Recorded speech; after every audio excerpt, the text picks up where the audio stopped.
Korba club के बारे में कहाँ तक पढ़ाई की हैं आपके? जो कबड्डी का खेल होता है इसमें बहुत से जो घर वाले होते हैं, पेरेंट्स लोग होते हैं, खेलने में मना कर देते हैं। मेरे घर में मेरे माता-पिता, भाई और दादी हैं। जो कोरबा क्लब है, अभी आपने यहीं से प्रशिक्षण ली है। और जय जवाहर जय छत्तीसगढ़। आज भाई मेरे सामने अभी जो बैठी हैं शख्स वुमेन्स वर्ल्ड कप में इंटरनेशनल खेल कर आई हैं अभी हाल ही में। और बहुत लोगों को पता नहीं होगा कि केराकछार गाँव कहाँ पर है। और केराकछार गाँव से निकल कर एक जो बांग्लादेश ढाका से मैच खेल कर आई हैं और इंटरनेशनल लेवल पर खेली हैं अभी, जो रिसेंटली गोल्ड मेडल लेकर आई हैं। और हमारे सामने अभी संजू देवी हैं, तो संजू देवी की जर्नी के बारे में जानेंगे। और सबसे पहले मैं आपको बता दूंगा कि जो संजू देवी हैं, इसी मैदान से अभी हम लोग बैठे हैं जहाँ पर ग्राउंड कोरबा क्लब से ही प्रशिक्षण ली है और कोरबा क्लब से ही शुरुआत की है अपनी जर्नी। खेल का जो स्टार्टिंग बेस होता है कोरबा क्लब से ही शुरुआत की है। और उनके बारे में जानते हैं, शुरू से जो उनकी जर्नी है, स्ट्रगल है, उनके बारे में जानेंगे, उनके फैमिली के बारे में जानेंगे, कौन कौन रहते हैं घर में। तो मेरा पहला जो सवाल रहेगा कि आपने जो खेल का शुरुआत कहाँ से किया और कौन से मतलब कैसे आप लोगों को खेल ये कबड्डी के प्रति रुचि हुई? सबसे पहले तो मेरा शुरुआत घर से ही हुआ था, क्योंकि मैंने जितने भी मेरे कज़न थे या मेरे घर के जो चाचा, बड़े पापा ऐसे या भाई, उनसे मतलब उनको मैंने खेलते हुए देखा था। अ, ऐसा था कि एक एन्जॉयमेंट की तरह स्टार्ट किया था मैंने, कि मैंने किसी प्रोफ़ेशनली तरीके से इसको लिया नहीं था।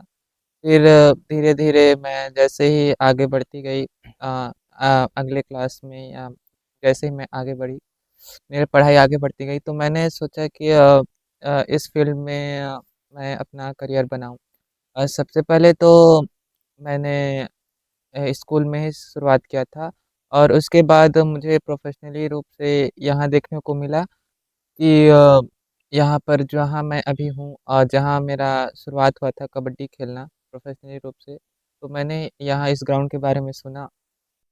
जो कोरबा क्लब है, अभी आपने यहीं से प्रशिक्षण ली है। और कोरबा क्लब के बारे में आपको किसने बताया और इस जगह के बारे में कैसे पता चला आपको? कोरबा क्लब के बारे में सबसे पहले तो मुझे मेरे आस-पास के जितने चाचा, भैया जो यहाँ खेलने आते थे, जिन्होंने यहाँ से स्टेट चैंपियनशिप कोरबा डिस्ट्रिक्ट से खेला है, उनसे पता चला। उन्होंने बताया कि यहाँ पर ट्रेनिंग मिलती है, अच्छे कोचेस मिलते हैं और यहाँ पर हॉस्टल की पूरी सुविधा है। और आपके जो घर के बारे में जानते हैं, घर में कौन-कौन है अभी फ़िलहाल आपके? मेरे घर में मेरे माता-पिता, भाई और दादी हैं। जो कबड्डी का जर्नी होता है, एक जो जुनून होता है कबड्डी खेलने का, कौन मतलब ऐसे शख्स होंगे जिनको देखकर प्रेरणा मिली होगी? और किसको देखकर आपने कबड्डी खेलना शुरू किया? अ, उसके बारे में तो मैं पूरी तरीके से नहीं बता सकती कि मैंने किससे प्रेरणा ली या कौन मेरे आइडल बने। ऐसा था कि मैं हर एक से सीखती थी। और जैसे कि आप मतलब खेल खेल से पहले पढ़ाई वगैरह भी की होंगी, तो पढ़ाई आपका कहाँ से शुरू हुआ और कहाँ तक पढ़ाई की हैं? आपके पढ़ाई के बारे में जानना चाहेंगे हम लोग। मैंने पढ़ाई तो प्राइमरी तो अपने गाँव से ही किया था, प्राइमरी और मिडिल केराकछार से ही। उसके बाद मैंने 2016 से लेकर 2020 तक हायर सेकेंडरी स्कूल तिवर्ता वहाँ से किया था। वहीं से मैंने क्लब के बारे में सुना, और उसके बाद मैं 2020 से 2022 तक आईटीआई पाली में किया था, फिटर ट्रेड में। और जैसे ही मेरा आईटीआई ख़त्म हुआ, मैंने कॉलेज स्टार्ट किया था मुकुटधर पांडे में, जो अभी ये मेरा लास्ट फाइनल ईयर है।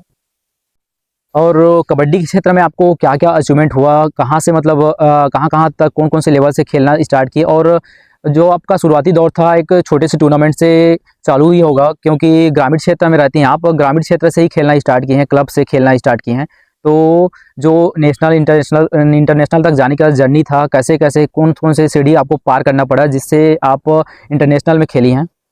सबसे पहले तो जहाँ मेरा हायर सेकेंडरी स्कूल था तिवर्ता, वहाँ एक लोकल टूर्नामेंट होता था, वहीं मैं 2 साल खेली थी। वहीं से देखकर मुझे डिस्ट्रिक्ट की टीम का पता चला कि यहाँ होता है, तो यहाँ के जो कोच हैं अनुज प्रताप सिंह, उन्होंने मुझे बुलाया कि मैं यहाँ पर आऊँ और उनके अंडर में ट्रेनिंग लूँ। मैंने उनके अंदर ट्रेनिंग लेते हुए 2 जूनियर खेले, 2 जूनियर स्टेट। पहला स्टेट में हमें थर्ड लगा था और दूसरे वाले में हमने गोल्ड लगाया। फिर यहीं से मैंने 2 सीनियर खेले हैं। एक सीनियर में हमारा सिल्वर था और दूसरे में हमारा गोल्ड। यहाँ से मैंने 2 जूनियर खेले हैं और एक सीनियर, और उसके बाद एक यूनिवर्सिटी और खेलो इंडिया यूनिवर्सिटी गेम्स। और बहुत लोगों को जो छोटे बच्चियाँ हैं, जो अभी स्टार्ट की हैं बेस पर, तो उनको अभी पता भी नहीं होगा कि इंटरनेशनल कहाँ से खेलना स्टार्ट होता है, कहाँ से चयन प्रक्रिया होता है इंटरनेशनल का। तो उसके बारे में थोड़ा-सा जानकारी दे देंगे ताकि अगले जो पीढ़ियाँ जो खेल रहे हैं, उनको पता चल सके। सबसे पहले तो डिस्ट्रिक्ट की टीम से स्टेट खेलना पड़ता है, और स्टेट की टीम खेलकर आपको उसमें अगर आपका सिलेक्शन नेशनल टीम के लिए होता है तो आप नेशनल जाओगे, और नेशनल में आपको जितने भी स्टेट अदर स्टेट आते हैं पूरे, वो ऑल ओवर इंडिया से, तो वहाँ पर आपको मैचेस, लीग मैचेस, नॉकआउट्स, सब मैचेस खेलने पड़ते हैं। अगर आपने वहाँ पर जो सिलेक्टर होते हैं इंडिया कैंप के लिए होते हैं, और वहाँ पर जो सिलेक्टर देखते हैं कि ये बच्चा इंडिया कैंप के लायक है, तो वहाँ से उनका सिलेक्शन इंडिया कैंप के लिए होता है, और इंडिया कैंप के 2 3 4 कैंप लगते हैं, फिर फाइनल लिस्ट निकलता है जिसमें इंडिया टीम बनती है। मैंने 3 सीनियर नेशनल खेले हैं, और उसी सीनियर नेशनल से मेरा इंडिया कैंप के लिए हुआ था, और इंडिया कैंप में मेरा सिलेक्शन हुआ। वहाँ मैंने 2 3 कैंप किए, और फाइनल कैंप में मेरा लिस्ट आया, और वहाँ से मेरा इंडिया के लिए सिलेक्शन हुआ। और ये कबड्डी खेल ऐसा खेल है जिसमें भाई on the spot action scene होता है। तो अब बहुत से खेल होते हैं, कबड्डी को ही मतलब क्यों सेलेक्ट किए, जिसमें मतलब और भी खेल होते हैं, गर्ल्स लोग वो दूसरा खेल भी खेलते हैं, जैसे बहुत सारा गेम गेम होता है, छोटे बच्चे में रहते हैं, लुका छिपी का बहुत सारा गेम होता है, और कबड्डी ही क्यों चुने आप? हाँ, सबसे पहले तो मैं बोलना चाहूँगी कि जो मैंने अभी दिया था कि मैं जहाँ से हूँ वहीं से मेरे अगल-बगल जितने भी हैं भाई, चाचा, मैंने उनको खेलते हुए देखा था। उनको खेलते हुए देखकर मुझे लगा कि मैं भी खेलूँ, क्योंकि मैंने स्कूल लेवल पर मैंने लड़कियों को खेलते हुए देखा था कि लड़कियां भी कबड्डी खेलती हैं। वहीं से मैंने एक स्टार्ट किया कि मैं अपना करियर स्पोर्ट्स में लाऊं, और कबड्डी में ही। कि जो कबड्डी का खेल होता है, इसमें बहुत से जो घर वाले होते हैं, पेरेंट्स लोग होते हैं, खेलने में मना कर देते हैं। ये तो बात सही है कि कबड्डी में चोटें बहुत लगती हैं, और इसमें ये था कि मैंने बचपन में स्टार्ट किया था खेलना मिडिल स्कूल से, पर मुझे चोट लग गई थी, जिसकी वजह से मेरे पेरेंट्स मुझे मना करते थे कि आज आपसे तो खेलना ही नहीं है। तो मैंने शुरुआत सही ढंग से नहीं कर पाई थी, और वहाँ से मेरा तो बीच में पूरा कम से कम 6 7 साल का गैप हो गया था।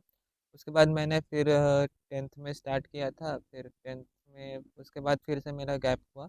फिर मैंने अच्छे तरीके से 12th के बाद किया। उसके बाद मेरे पेरेंट्स ने मुझे अच्छा सपोर्ट किया था कि मैं आगे बढ़ूँ इस फील्ड में। और जैसे कि आप बताइए कि बहुत से कठिनाइयों का सामना करना पड़ता है। घर से सपोर्ट मिला था क्या ये गेम के लिए कि कबड्डी खेलो, क्लब में जाओ करके? हाँ, शुरुआत में तो थोड़ा-सा दिक्कत हुआ था, क्योंकि घर से बाहर निकलना, और हमारी उतना फाइनेंशियली था नहीं कि मैं बाहर रह पाऊँ, और बाहर रहकर डाइट का या खाने-पीने का और पढ़ाई-लिखाई का खर्चा मेरे घर वाले उठा पाएँ। तो उस समय दिक्कत आया था, पर मेरे घर वालों ने अपनी ज़रूरतों को ना देखकर मेरे ऊपर भरोसा किया। उन्होंने मुझे पूरा सपोर्ट किया। जिस समय उनको ज़रूरत थी, जिस समय मुझे घर वालों की ज़रूरत थी, उन्होंने पूरा किया, और घर वाले जब परेशान थे वो मुझे बताते नहीं थे, क्योंकि ये बाहर में है, और कुछ अपने लिए, अपने घर के लिए, और अपने स्टेट के लिए कुछ करना चाहती है, तो उन्होंने अपने घर की परेशानी को मुझसे छुपाए रखा। वो कुछ भी घर में किसी को तबीयत ख़राब होता है, या किसी को तकलीफ़ होती है, या घर में ऐसी परेशानियाँ आती हैं कि मतलब परिवार को वहाँ होना चाहिए। तो ये सब मेरे परिवार वाले मुझे नहीं बताते थे, कि उन्हें लगता था कि मैं ये सुनूँगी तो परेशान रहूँगी, अपने करियर पर फ़ोकस नहीं कर पाऊँगी। जैसे कि आप बताएँ कि आर्थिक स्थिति कमज़ोर थी, है ना? और एक गरीब परिवार को ऐसे क्लब में जाकर खेल भी नहीं पाते हैं। कोई लोग क्लब में आते हैं, 2 दिन रुकते हैं, चले जाते हैं, ऐसा टाइप का रहता है। और क्लब से आपको मतलब कुछ आर्थिक स्थिति कमज़ोर थी, उसके बावजूद भी कुछ सहयोग मिला होगा कि कैसे ट्रेड करते थे, और आपके बड़े भैया भी थे, मतलब वो लोग आप पर मतलब कैसे टाइप के आपको बताया बताया करते थे कि ऐसे टाइप का मैनेज करना है और आर्थिक स्थिति को भी कैसे सुधारा जाए? अम, सबसे पहले तो जब मैंने यहाँ स्टार्ट किया था तो मेरे पास किट नहीं थे, ना मेरे पास मैट शूज़ नहीं थे। जब आई तो मुझे यहाँ के जितने सीनियर्स थे उनसे मुझे किट और मैट शूज़ मिले, और जितने मेरे साथ रूम में रहते थे, जो हॉस्टल में रहते थे, जो मेरे सीनियर्स दीदी थे, उन्होंने जहाँ पर मुझे थोड़ी ज़रूरत थी फाइनेंस की, तो उन्होंने जो हमें डाइट की ज़रूरत है तो उन्होंने वहाँ पर मुझे सपोर्ट किया था। और यहाँ पर हमारे कोच हैं जो कि अनुज प्रताप सिंह जी, उन्होंने हमें ट्रेनिंग का हमारा फीस नहीं लेते थे। उन्होंने पूरे कोरबा डिस्ट्रिक्ट के जितने भी प्लेयर हैं उनका फीस मना करके रखा था, क्योंकि उन्होंने खेल को एक अपने डिस्ट्रिक्ट को आगे बढ़ाने के लिए उन्होंने हर एक गरीब परिवार के जितने आते हैं उनसे कभी फीस नहीं लिया, और हमें यहाँ ट्रेनिंग फ्री में देते थे, हॉस्टल फ्री में देते थे। बस हमें डाइट का खुद का करना पड़ता था, बाकी ये सब यहाँ कुछ सब कुछ फ्री था। और आप लोगों को बताना चाहूँगा भाई साहब, देखो जितने लोग वीडियो देख रहे होंगे ना, आपको बता दूँ कि ऐसी संजू देवी आप लोग भी बन सकते हो जितने मेरे भाई बहन होंगे, और आप भी ऐसे ही स्ट्रगल करके एक इंटरनेशनल और नेशनल लेवल पर खेल सकते हो।